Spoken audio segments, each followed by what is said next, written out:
नमस्ते भाइयों और बहनों। मैं माइक हूँ, वी आर द सेंट्स से।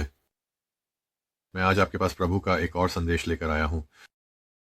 ये कुछ ऐसा है जो काफ़ी समय से मेरे दिल में था, और बस कुछ दिन पहले मैं अपने दिल में महसूस कर सकता था कि यह वही बात है जिसके बारे में वह बात करना चाहते हैं। तो जब मैं प्रभु के साथ समय बिताने के लिए बैठा, तो उन्होंने मुझसे यह कहा, यह एक बहुत ही कड़ी फटकार है।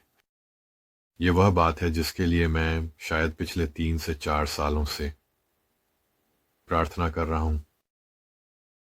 और हाँ, मैं प्रार्थना करता हूँ कि प्रभु उन तक पहुँचे जिन्हें यह सुनने की आवश्यकता है। और मैं प्रार्थना करता हूँ कि आप भी इन लोगों और इन बच्चों के लिए प्रार्थना करें।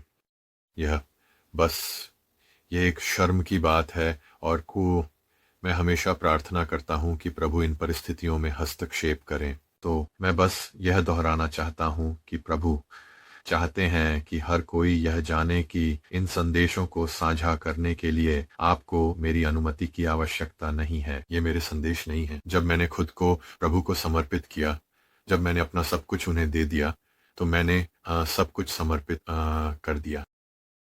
इसका मतलब है कि मैं कौन हूँ, मेरी जिंदगी और वे शब्द जो मेरे मुंह से निकलते हैं वे मेरे नहीं हैं। तो इसे साझा करें, डरिए मत। इस बात की चिंता मत करें कि लोग क्या सोचेंगे। अगर आप इसे अपने शब्दों में फिर से लिखना चाहते हैं या इसे लिखकर भेजना चाहते हैं जी, तो वैसे करें। अगर आप इसे साझा करना चाहते हैं तो जैसे भी करें। अगर आप इसे चाहे अपनी आवाज़ में कहना चाहते हैं तो कोई फ़र्क नहीं पड़ता।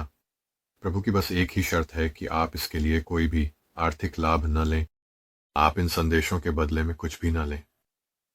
जैसे आपको मुफ्त में दिया गया है, वैसे ही कृपया आप भी इसे मुफ्त में दें। यही उनकी एकमात्र शर्त है।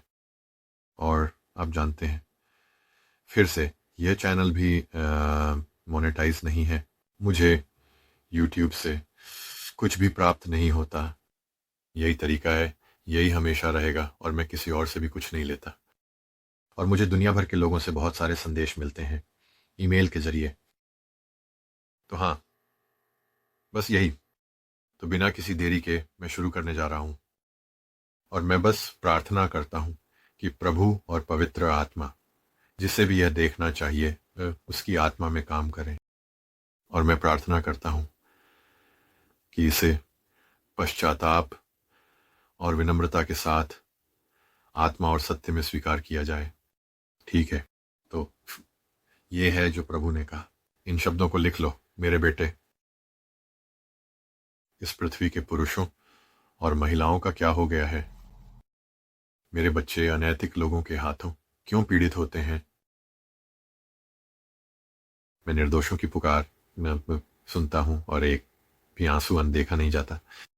वे एकत्रित किए जाते हैं और सुरक्षित रखे जाते हैं उस समय के लिए जब मैं तुम्हें तुम्हारी स्थिति से जुड़ी सभी परिस्थितियां दिखाऊंगा, और यह भी कि मेरा हृदय कैसे कार्य करने के लिए प्रेरित हुआ।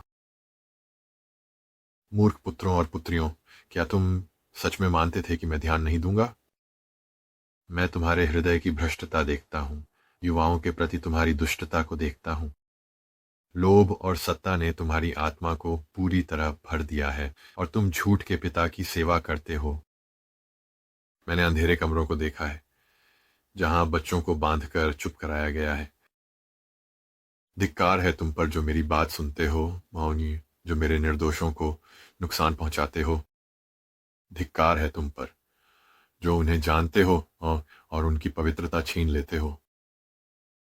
धिक्कार है तुम पर जो उनके सामने खड़े होते हो, उन्हें भय में ढक देते हो और उनके नाजुक मन को मरोड़ देते हो। इसलिए मैं तुमसे कहता हूं, मेरी दृष्टि दया नहीं करेगी।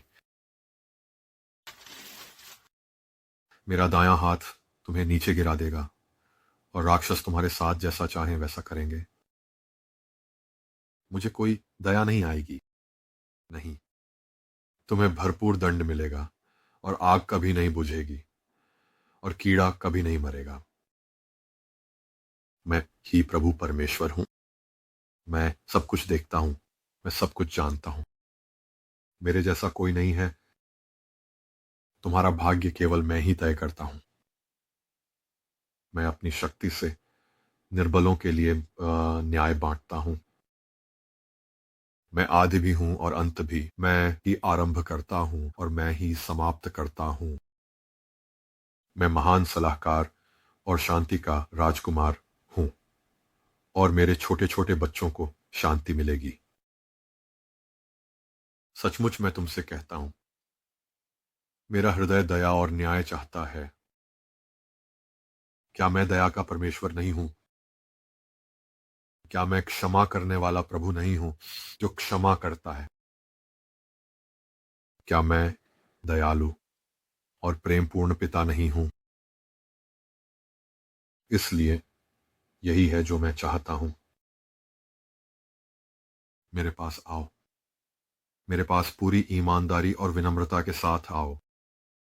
ये जान लो कि तुम नग्न, गरीब और अंधे हो। यह जान लो कि तुम अपवित्र और टूटे हुए हो। मेरे पास आओ आंसुओं से भरी आंखों के साथ, गालों पर दाग लिए हुए।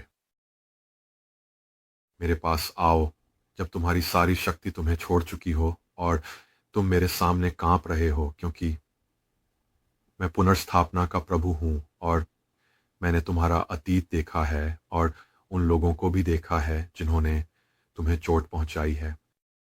हाँ, मैंने तुम्हारे जीवन में अंधकार को भी देखा है, क्योंकि मेरी दया प्रचुर है और मेरा तुम्हारे प्रति प्रेम समझ से परे है।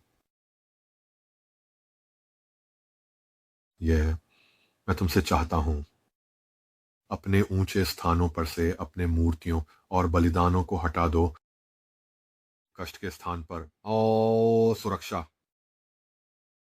बच्चों को चुराने के स्थान पर बचाव, हानि पहुंचाने के स्थान पर आशा।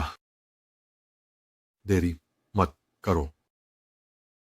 तुम्हारी अनंतता दांव पर लगी है। मेरा प्रेम सदा बना रहता है। यीशुआ।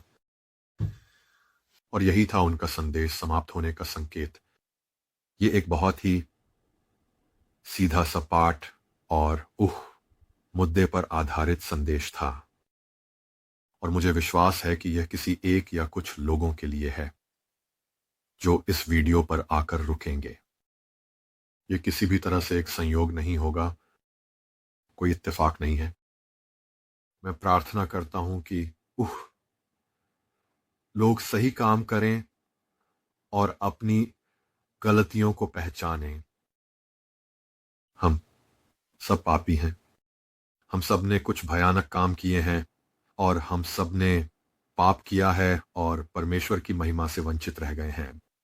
तो मेरी आशा है कि आप अपना जीवन यीशु को समर्पित करेंगे। मैं सच में ऐसा चाहता हूं। उह फिलहाल के लिए इतना ही। अब मैं विदा लेता हूं। देखने के लिए धन्यवाद।